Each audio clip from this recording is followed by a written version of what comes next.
layers and layers of labels. It's that whole sense that the more that you conform to somebody else's ideal as to how you should show up, the more you lose sight of who you are in that inner space, that inner sanctum that is only yours and only you can have vision of it or can see it. That's where the magic happens.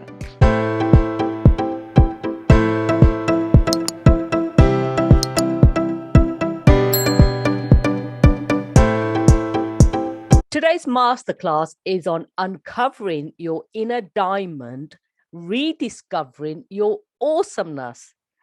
Today's guest is my dear friend Maureen York, a transformational coach, mentor, speaker, and retreat leader, working with women in the summer of their lives, 40 plus, who have arrived at a point where they have unwittingly lost themselves by default or by design. Maureen guides them to unpack their authenticity, boldness, and courage, allowing magic to happen, and where they rise up again and unapologetically claim their lives back so that they can thrive again. Welcome, Maureen. Thank you, Anita. It's a delight to be here again. Thank you. So what took you on your journey to get you started on helping others to uncovering their inner diamond, rediscovering their awesomeness? I absolutely love the title. I'm really excited for this because, I can't wait to hear more. So tell me. I hope it's not a disappointment. Anyway, it dawned on me a while back how small I was playing. How I had taken on the mantle of layers and layers of thinking, layers and layers of labels, and buying into the labels, thinking that I was the label, that I had, particularly that for me, that the biggest label I used to hold on to was the job title. And I thought it meant something. I thought that it was part of me, and it was nothing. It was just a title. It was just a series of letters joined together. But it took me a while to realize that. And my biggest realization was when I was leaving the University of Oxford, who I'd worked for 25 years. And that's where the labels had appeared from, most of the labels, that I was so attached to the label that I had 4 leaving dues. I was so, I want to leave the university, but I don't want to lose the title because I felt that it was part of me, that I had somehow got intertwined with it. And it wasn't until I left that I realized that actually it meant nothing at all. For a while, I was almost like in limbo land, thinking, so who am I now? It was in that exploration of who am I now, and what does it mean for me now to have just almost given away the label to somebody else. That I started uncovering what I refer to as the inner diamond. Others will call it your soul, that inner piece of you that nothing and no one can touch. And it's as perfect today, whatever age you are, as it was when you arrived on the planet, when you were born. The trouble is that over the years, we get caught out by other people's thinking, other people's awareness of how we're showing up. And we get negatively impacted by it. Yes. Whether there's Michael Neal talks about it being covered in layers of rubbish and then cemented over with some with nail polish, which is an interesting connotation. Love it. It makes it nice and shiny and bright, but the fact of the matter is you need to crack that surface and then start to peel away the layers. So for me, it's about removing all the labels that we've attracted or held on to or been given, which is why I talk about it being by default or by design. Most of us end up with all the labels by default. Mm-hmm. But some of us, me included, were choosing to hold on to certain labels. And for me, the biggest label that I was holding on to was the job title. Mm. So that's where I started in this whole excavation of my own inner diamond. When you really truly are aware that there's something deeper within you, that there's something more profound to be found in that inner space, that inner sanctum that is only yours and only you can have vision of it or can see it, Mm. that's when the magic happens. Wow. Yeah.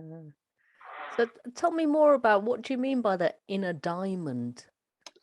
So for me, the inner diamond is that place that you go to, that place that appears in your mind and it feels like it's part of you. Mm. In essence, it's a bit like that inner glow. Ah. That it's almost like that inner knowing. It's hard to put into words because it's not a physical diamond. Obviously, it's not it's not a faceted with beautiful colors and shapes and styles and things. It just has that the strength of a diamond, because a diamond is one of the hardest substances on the planet, and it's as beautiful as any diamond you've ever seen. And everyone will have a different color, shape, design. So mine will clearly be purple, obviously. Clearly. But come on. But other people's, it may be a yellow diamond, a black diamond, a blue diamond. It could be just a crystal clear diamond. Whatever resonates with you, but the essence of who you are is what I'm pointing to. Mm-hmm. It's the inner part of you that is completely safe from any outside interference. It's that space that we lose sight of through layers of thinking over the years, that you have thinking that you have to take on the mantle of somebody else, Yes. thinking that you have to be somebody, have to change who you are in order that you can fit in, or that you compromise yourself in some way or other in order that you can start to live your life. But it's not actually your life, it's a version of your life. And we all have spaces where we go through this, whether it's through childhood and school, the conformity of having to sit down at your desk and be a good pupil, so to speak, and then that carries on through higher education, even in universities. You see it, the conformity, there's just an expectation that you'll show up in a certain way, whether you take on the conformity of working in employment. It's that whole sense that the more that you conform to somebody else's ideal as to how you should show up, the more you lose sight of who you are. And it's trying to regain that. And even if people even lose sight of their inner diamond when they're going through major illnesses or health crises, because they're then in a system to help them to get better. But in that whole process, they're given a number, or given a label, and they lose another part of them gets taken away. So it's not that any of those things are bad per se. It's just that they're not helpful. Not helpful in you showing up in the best way that you can show up in the world. And that's what I want women specifically to do, but men as well, to be able to be the best version of who they are and reclaim that awesome individual that they were born on this planet, however long ago. Why do we even need to do this? And for someone that's lost to come back, do they even know they're lost? So, Yeah. So for a lot of people, they don't even recognize that they're lost in the system, or that their inner diamond has been covered up. because they don't know any better. It's not until somebody either points out to them or that they have a deep realization that there's more to life than how they're showing up, or how they're the expectation of how they think they should show up. So a lot of people on the planet are unaware that there's even this potential within them to be an even more amazing human being. Yeah. When you get a glimpse or a glimmer of the diamond, where chink perhaps could be uncovered, you think, I want more of that. Whether it's people who do meditation and they have an awakening of some sort, or they're very spiritual and they have an awakening in that sense, or there's just a deep realization that this life I'm leading is almost like a shadow life. It's like the version of me that somebody else has created, rather than it being my true self. And so it has to come from within. The realization, the initial realization that I want more from life, or the realization that they've somehow lost themselves in the whole craziness of life and work and experiences that people have gone through. Yeah, and that's the powerful part there. It has to come from within. And like you say, it's realizing. So how does one even begin to start to uncover in the process? Well, as I say, so that the starting point is that deep realization that there has to be more to life, or they would like more from life, or they'd like to be. There's an understanding or a realization that they're somehow not showing up as fully as they would like to. So that's the starting point. But then there's the awareness that what labels are they hanging on to, or have they been given? Yeah. Because lots of people are given labels. And it's not that the labels that they're given are bad or are detrimental. It's just how we show up through the labels, whether it's wife, mother, daughter, granddaughter, or whether it's the job title. I was big on the job title. It was quite scary in the end how big it had become in my head. And all manner of other labels that are out there on some level we think are part of us, and they're not. Yes. They're an external imagery of how life is showing up for us. And it's only in the realization that we can dispense with the label and we start to peel it away, like a bit like layers of an onion. I was using the layers of an onion as the kind of imagery for this whole process, but I've got a better one now. The one that I use now is like the children's party game, Pass the Parcel. And every layer is covered in shiny and amazing wrapping paper. So it's about peeling away the wrapping paper and then the next layer of wrapping paper. And the true gift, it might not be very big, but it's shiny, it's bold, and it's yours, is in the center of this gift. So it's about uncovering your own gift because it's yours. It always was yours. Nobody's taken it away. It's just that it's been covered up by all the thinking, all the experiences, and all the labels that you've attached to over the years. Love it. Absolutely love it. Being very visual, I can actually picture that scene. Thank you. Oh, that's excellent. Really excited.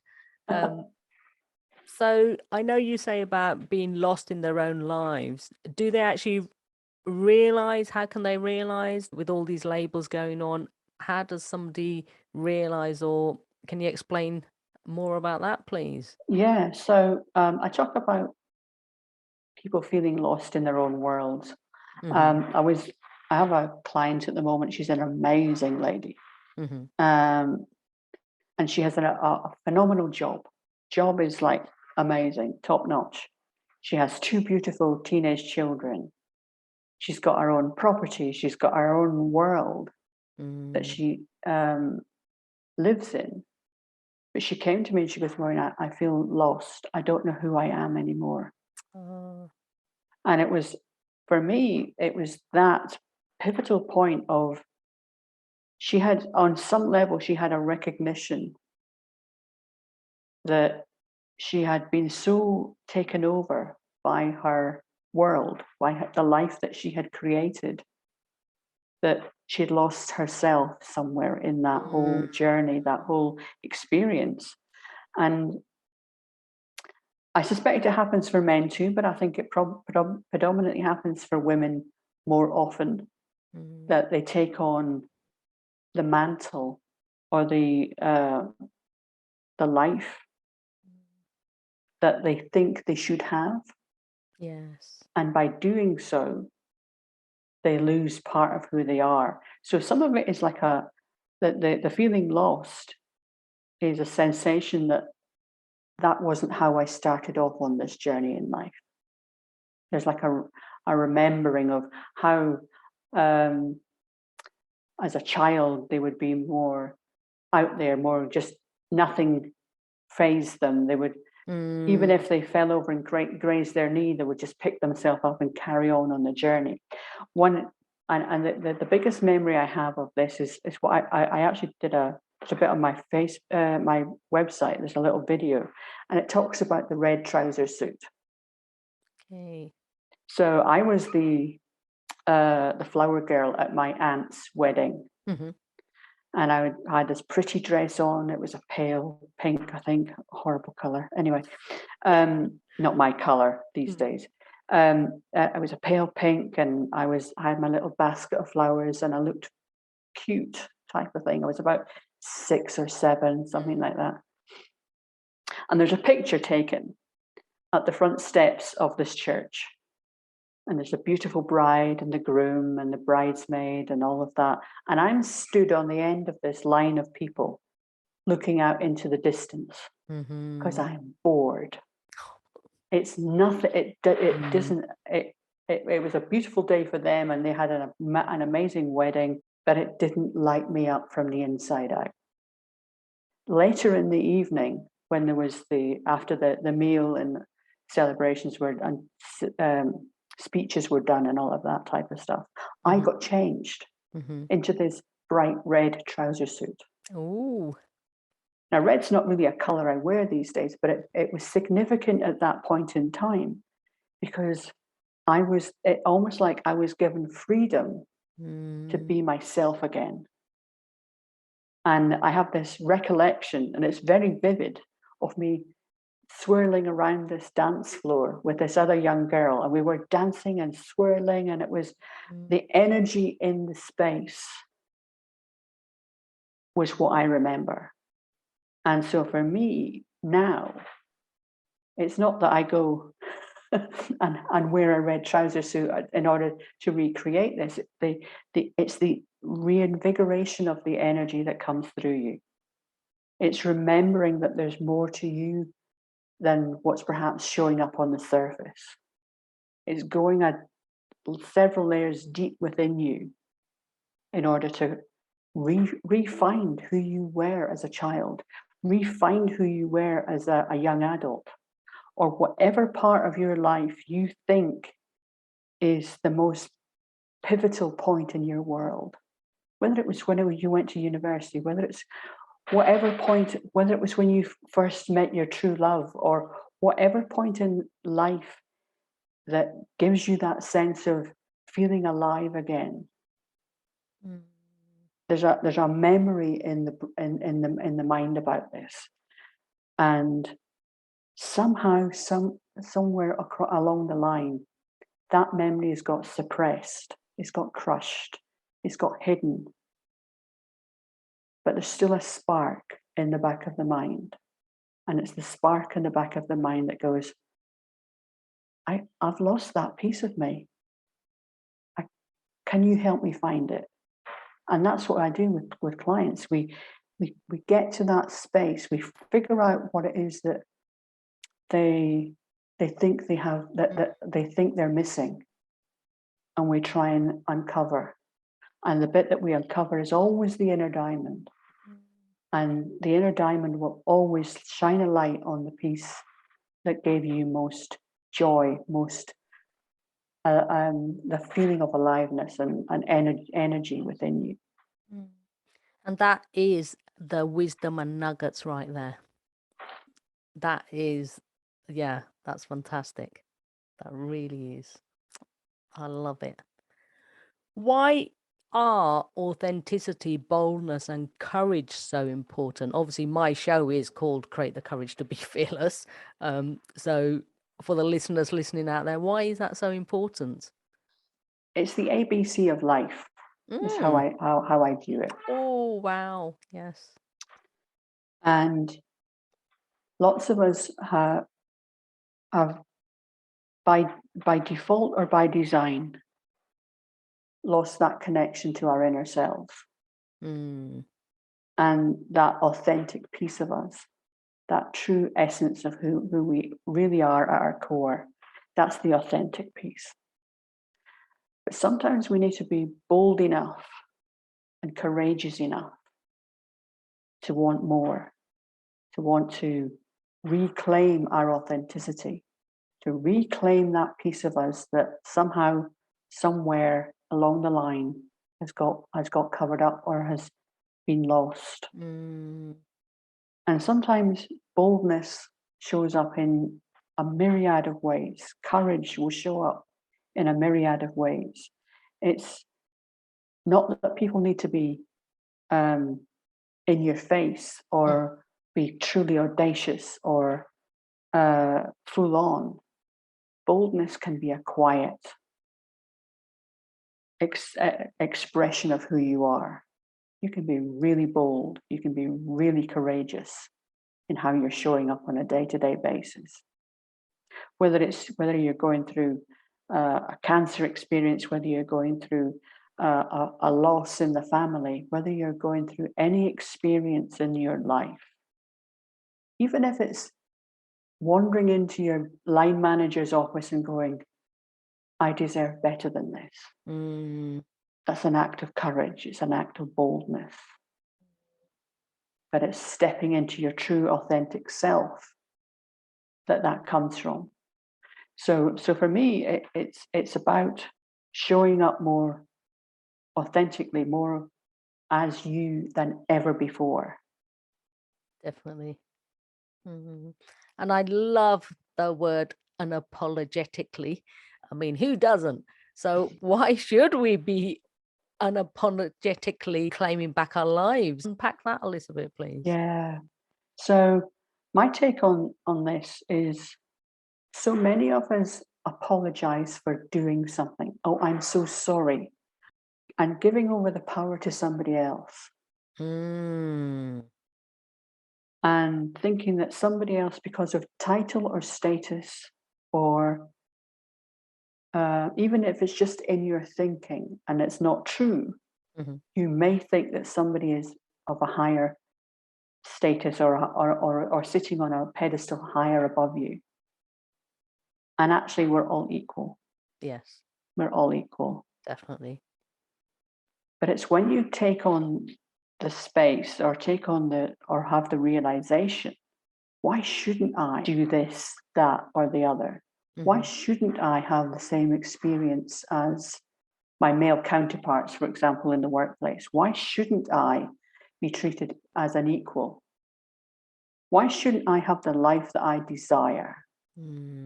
Why shouldn't I step into that space of doing what I truly love and embrace my life more?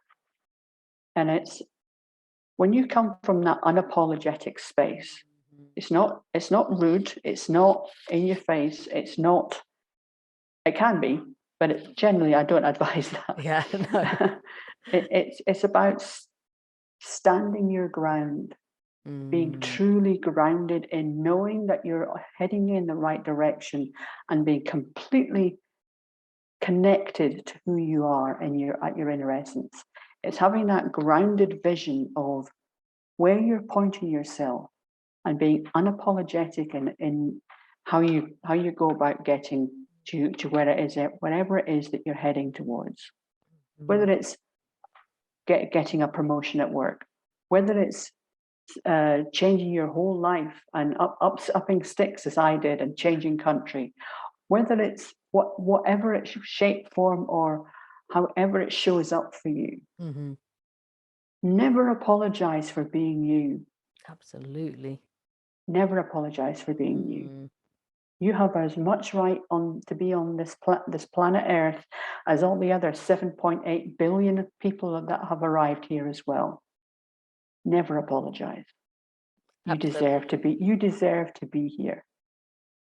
Definitely. Couldn't agree more. Couldn't agree more. That's absolutely fantastic. Where can the listeners find you online, and what is your website? My website is very complicated. It's maureenyork.com. And they can also find me on Facebook, on Instagram, and LinkedIn as well.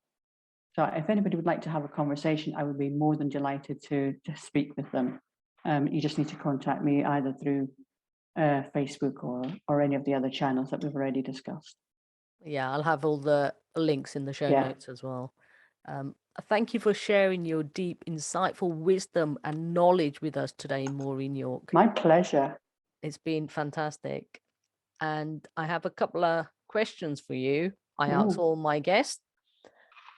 What is one of the most courageous things you've done? I know we've shared this in your interview, so it's entirely your choice what answer you give. And the links will be in the show notes if anybody wants to listen to your interview as well. Okay, so the courageous thing I talked about on the interview was my experience with breast cancer. But today, I think I'd rather, or the other most recent courageous thing I've done is leave the UK and set myself up in Spain on a property that's completely off grid. Okay. I had been talking about living in Italy predominantly, and then in the latter years Spain, since 2007. Okay. And I'd gone through the cancer experience, and even that didn't shift me far enough to go, okay, now is the time to leave. It wasn't until 12 months after my treatment had finished that I was actually attending a conference about an hour up the road here in Spain, a place called Albier. It was the Viva event. I was asked, a gentleman and I were asked to do one of the closing parts of the conference, and we were asked to ask. It was allowing people to share their biggest insights and reflections on the event itself. And I sat there and I had nothing happening in between my ears. It was like it was just empty space. And there was all these beautiful sharings around the room, and I'm thinking, I've got to say something. What can I say? What can I say? And then out of nowhere, and I mean out of nowhere, because this was not a conscious thought, I came out with the words, "And I'm just glad to be alive." I then broke down in tears, which is not a thing I do generally. Gathered myself together. The event, the session ended. And I didn't think that much more about it until I actually got home. My husband and I had a conversation, and within a month, our house was on the market. Wow. We didn't have anywhere to go to. We hadn't already seen a property that we wanted to buy. But the house went on the market in December 2018. In December 2019, I moved into this property here in Spain. It took nearly 11 months for the property to be sold in the UK. And it wasn't until May, June of 2019 that we actually made an offer on this particular house. So there was five or 6 months where we were in limbo, where our house in the UK could have got sold at any point, but it didn't, obviously, but it could have done, and we would have been homeless. But it was like trusting. Yes. It was going into that trust phase of knowing that whatever we needed would show up. Knowing that we were pointing ourselves in the right direction and trusting the process. Wow. So I put a huge amount of stay or recognition into the trust process. I don't think people trust themselves enough or trust the process of life enough. And I also think that there's too much onus, I think, given to of thinking that people are in control. We have no control over anything.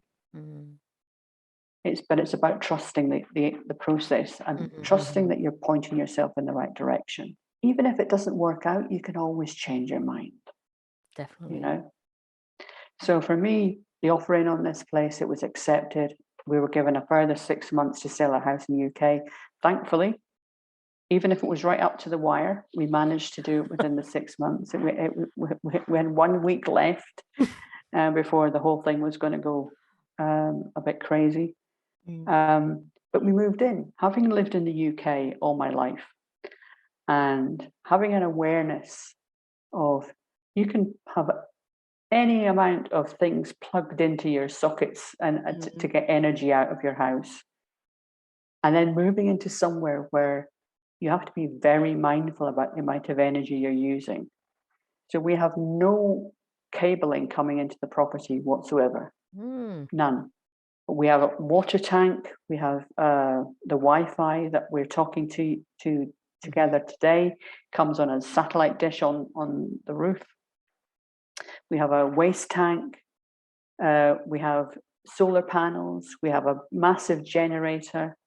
I was reminded by Facebook that it got delivered 2 years ago today, because the previous generator had gone a bit. It was a bit old and it had blown up, type of thing.